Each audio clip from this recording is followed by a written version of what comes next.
Hi, I'm Eric Martin with Board Game Geek. I'm here with designer Anne-Marie DeWitt from Fireside Games. We're going to be looking at the Village Crone, which is debuting at Gen Con 2015, out in September. Hoping you can give an overview of how to play. Absolutely.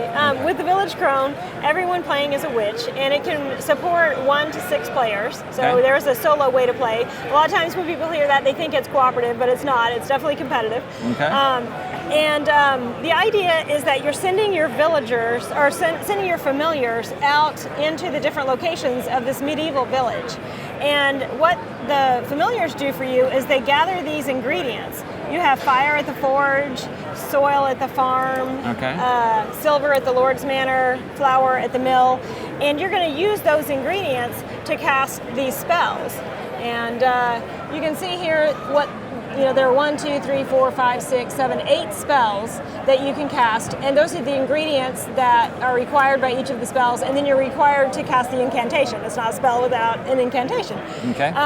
So you'll use your ingredients wisely, because you want to, the spells that you're casting are to achieve these witches' schemes. So to score these points, and the number also indicates the level of difficulty, and we have 1 through 3. You have to cast these specific spells and make all this happen in one turn to score it. And you want to be the first person to 13 points. So this, that's the simplest overview. A lot of the spells are very thematic. You can turn villagers into frogs. You can also cause 2 villagers to fall in love. And I'll get these guys. That's right. I saw this in here in Smite the Villagers. Yeah, exactly. And then there are some too that require you to. They don't require a specific spell. Like they might say, get the farmer to the tithe barn. And so it's not specifying a spell. You have to, based on your ingredients and the number of movement points you have, figure out what's the best way for me to get the farmer over there with all of the assets that I have available to me. And you're going to start with a hand of spells? You're going to get a few during the game, or how do they? Right, yeah. So when you start off play, you have 1 of each of the levels of Witch's Scheme cards. So 1, 2, and 3. And you have 3 familiars out on the board. 1 always starts in the village green. The other 2 you get to place, and those are what give you your initial ingredients to start with. And the order of play, and whoever's birthday is closest to Halloween without going over gets the broom. They're the first witch.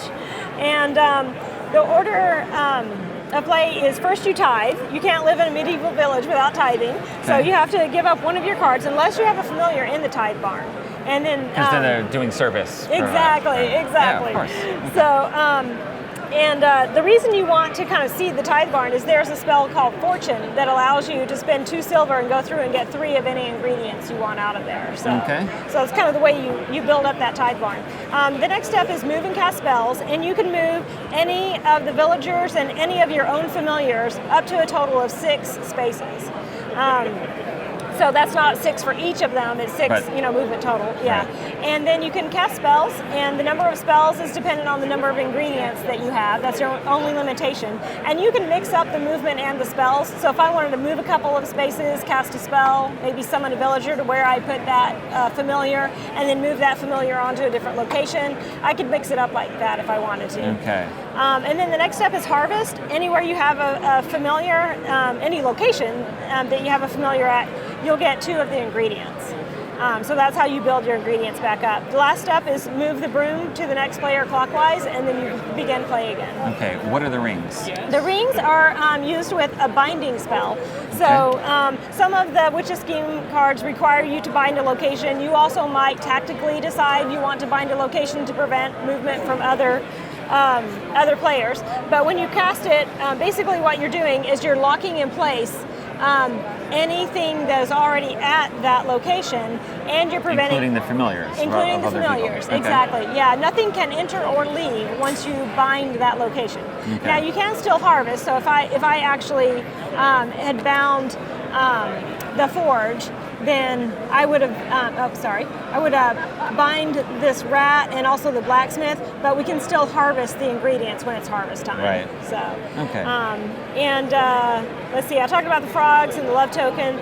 There's also protection spells that you can cast. So if someone's casting a spell that's going to mess up the scheme that I'm trying to put in place, then I can cast protection and prevent them from casting that spell. They still lose their ingredients. Right. And of course, it costs you to cast that protection spell. So. Okay. Yeah. So, how did you have solo rules initially? Was that a goal from the beginning? Yeah, it was a goal from the beginning. We hear from retailers that if they have a game that they can sell for 1 to 6 players, that's very appealing to most customers. So we always try to figure out, is there a fun way we can make it a single player game? If it's not fun enough, we don't do it. In fact, there's a game that we're working on that isn't fun at 1 or 2 players, so it starts at 3. Okay. So that was a goal from the beginning. And basically the way you do that is you take out their Eye of New cards that are wild cards. You could use as any ingredient. You take all of those out of the game, and then you reduce the number of ingredients at each location to 10. And you have to reach 13 points before 2 of your ingredient piles run out. Okay.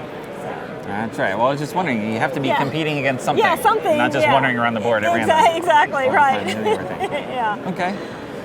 Anything else we didn't mention? Yeah, I wanted to mention one more thing. It's called scattering. Mm-hmm. You can only have the number of familiars in a location equal to the number of players. Okay. So if you have, let's say, for example,